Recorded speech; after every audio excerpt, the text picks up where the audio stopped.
Et bonjour tout le monde, aujourd'hui je vous retrouve pour une vidéo dédiée au miel. Donc je vais vous partager quelques retours que j'ai de l'utilisation de ce super produit parce que le miel c'est vraiment un produit très bon pour la santé. Ça remplace le sucre qu'on peut avoir de betterave, le sucre de canne, c'est bien meilleur pour la santé et c'est très bon aussi pour la beauté, pour une utilisation en cosmétique comme on va le voir pour le visage ou pour les cheveux.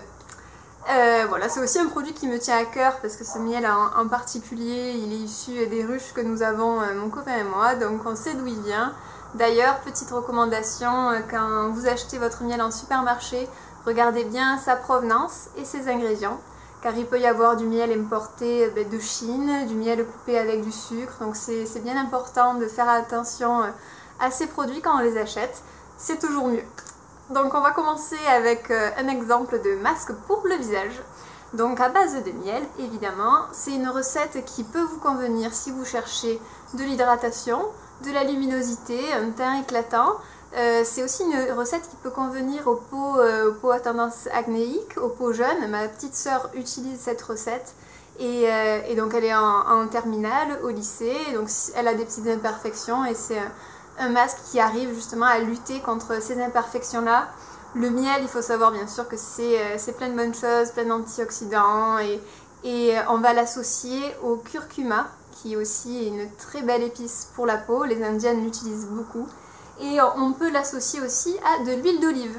Donc c'est ce que je conseille pour avoir une belle hydratation. Sinon du lait végétal, donc du lait de soja, du lait d'amande, voilà, pour avoir quelque chose un peu plus liquide.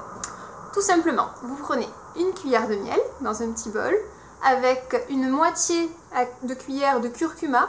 Faites attention, le curcuma est très tâchant. Donc quand vous l'utilisez, ne mettez pas vos plus beaux habits.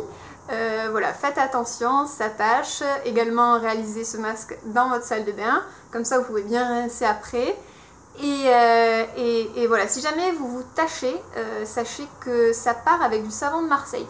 Donc vous allez voir, c'est très étonnant. Si vous faites une tache de curcuma, vous pensez que votre habit est foutu, mais non. Il suffit de frotter avec du savon de Marseille. Alors ça va faire un peu rose au départ, vous le laissez sécher et ça partira. Revenons à notre masque visage. On a dit une cuillère à café de miel, ensuite une demi-cuillère de curcuma et soit vous mettez une cuillère d'huile d'olive ou une cuillère de lait d'amande, lait de soja, vous remuez bien. Je vous conseille de l'appliquer avec un pinceau, soit un pinceau pour le teint si vous avez, sinon un pinceau à cuisine tout simplement. Comme ça, vous ne tâchez pas votre pinceau pour le teint et vous appliquez sur votre visage. Je vous conseille de le laisser au départ une dizaine de minutes pour voir pour votre premier masque comment votre peau réagit. Puisque souvent, suite à ce masque, on a peur de rester orange, parce que le curcuma, il a une couleur, une pigmentation très forte. Mais vous inquiétez pas, après ça part, il vaut mieux faire ce masque le soir, et ne pas sortir de suite après, voilà, pour pouvoir vraiment bien se laver le visage après, et pouvoir estomper tout ça. Mais vous verrez, vous aurez un teint éclatant, et ça agit notamment aussi sur les petites imperfections. Voilà pour le masque pour le visage. Également, vous pouvez utiliser le miel pour les cheveux.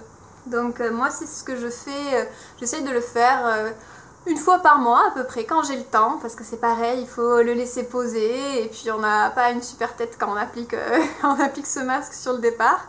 Donc là, vous prenez une cuillère à soupe de miel, vous mettez également dans un petit bol. Moi, je mets également une cuillère à soupe d'huile d'olive, parce que moi j'ai les cheveux assez secs. Donc l'huile d'olive c'est super, mélanger en plus au miel c'est parfait. Et en plus de ça, je mets un jaune d'œuf qui hydrate les cheveux et apporte une petite brillance. Quand j'en ai également, je mets quelques gouttes de citron.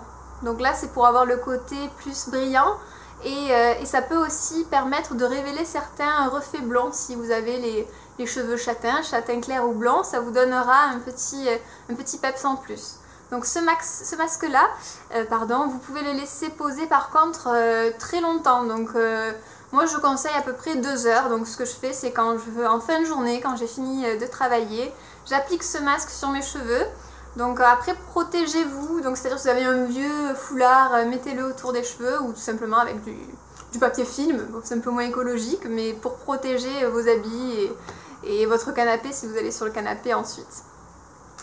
Une des craintes, c'est est-ce que je vais pouvoir bien le rincer? Ben écoutez, moi je l'ai fait avant-hier et il s'est rincé très facilement.